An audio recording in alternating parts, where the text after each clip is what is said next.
Welcome back to Movement Project. Tim Rementor, Doctor of Physical Therapy, and hamstring stretching is one of the most performed and looked up exercises available. In this video, I'm going to rank popular hamstring stretching exercises from worst to first to help you get the most bang for your buck. Starting off at number 8 is a standing hamstring stretch with your foot on a step or a chair or stool. This one's commonly recommended and you can find it all over YouTube. Major problems with this hamstring stretch because you have your heel placed on the stool, stair, or bed, and that's putting your knee in full extension. When we're stretching the muscle, we want to stretch only the muscle. If we're stretching other things like other muscles or nerves, then we're not going to get the resulting stretch that we want in the muscle. When your knee is straight, you're really putting a lot of pressure on your sciatic nerve. So think of it just like a string that runs from your low back, under your butt, behind your knee, and around your ankle. So anytime we're stretching, we have the knee straight, the ankle pulled up, and the hip rounded here at our butt. We're gonna be tugging on the sciatic nerve at all its joints. Coming in at number 7 is the seated hamstring stretch off the edge of a chair, or a bench in this case. And the reason we rank this one low is for similar reasons. You have straight knee, oftentimes your foot is bent. If you're going to do this, try to relax your ankle so that you're not pulling on the sciatic nerve. And if you can put a slight bend in your knee, you'll improve it slightly. But the main issue I have with this exercise is the edge of the chair is compressing right at the proximal or the top of your hamstring tendon. So we're not able to get a good stretch when we have direct pressure on the hamstring muscle that we're trying to stretch. Number 6 is a hamstring stretch pulling with a strap lying on your bed. And in this position, yanking that up as far as possible. The problem I have with this, oftentimes you'll see it described where the strap is wrapped around your ankle, and again, you're pulling on the calf, and resulting stretch in your sciatic nerve is what happens, limiting your stretch in the hamstring. So if you are going to do this exercise, I'd rather you place that strap down by your ankle, and then at least you can get a stretch more through the hamstring. But again, pulling that knee really straight is going to impact the nerve as well. So trying to have a little bit of a bend can make this slightly better exercise. Number 5 on my list of hamstring stretches from worst to first is the seated hurdler stretch. This is where you have your leg out in front of you and the opposite leg is brought up into a figure 4 position. There's also a hurdler stretch that's actually more in a hurdler position where you have the other leg back behind you. And that's going to be both a hip flexor stretch and a hamstring stretch. This is more isolated to the hamstrings when you have this one bent at your side. We rank this number 5 again, which I'm sure you're figuring out by now. We have our ankle extended and our knee extended. So we're not able to isolate the hamstring muscle as much as we would like with our hamstring stretch. Still a little better than some of the other options. You can control this stretch by using your upper body, trying to keep your lower back as straight as you can. You can even do this one on the floor. Another problem with this exercise is that your flexibility of your opposite hip is going to impact your ability to get a stretch in the hamstrings.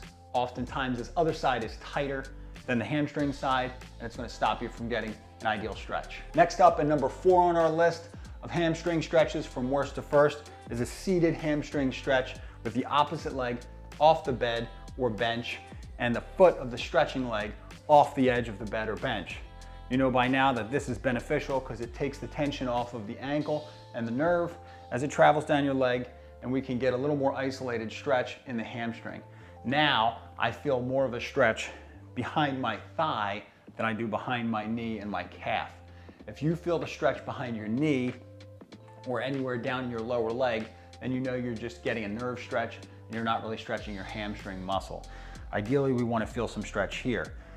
Now, because this still puts our knee in a relatively straight position, this is why I have it ranking number 4 with some improvements to come in the top 3. Moving into the top 3 on my list of hamstring stretches from worst to first is a dynamic hamstring stretch. This is always going to be the preferred stretch to do before activity because not only are you bringing about a little bit of a stretch, you're also waking up the muscle with some muscular activation when you do it. So here we're basically taking the leg in that position where that hamstring gets a stretch, but we're moving it back and forth dynamically. That's why we call it dynamic, because there's movement involved. And you go through about 15, 20, 30 swings on each leg. And the research has shown that's much more effective to get you ready for activity.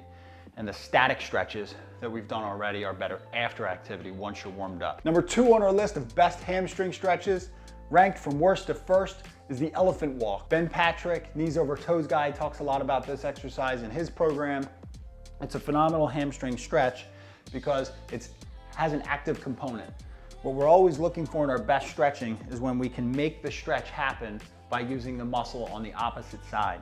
So by using our quad and tightening the quad to stretch the hamstring, it produces relaxation of the hamstring. So when I'm down in this position and I use my thigh to tighten the quad here, that's going to cause a stretch in my hamstring that's right in the thigh, and the muscle relaxes, and I can alternate left to right, or you can repeat it 4 repetitions on the same leg.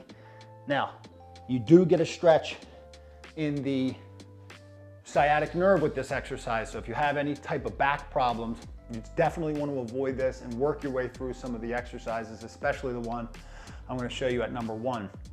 But if you can tolerate it, it's a phenomenal exercise. It's functional because you're standing, and it works the legs in a way that they would be when you're doing a sport or an activity. Starting from 8, working all the way down, we are at our number 1 hamstring stretch, and that's going to be the active supine hamstring stretch with the hip at 90 degrees. This one, we're going to have our hands underneath our knee, and we start with the knee flexed to 90 degrees. That way we take the tension off the sciatic nerve. The only tension right now is in our hip. It's relaxed at the knee, it's relaxed at the ankle. And then we actively, using our quads, are going to straighten the knee. So that gives us that relaxation of our hamstrings.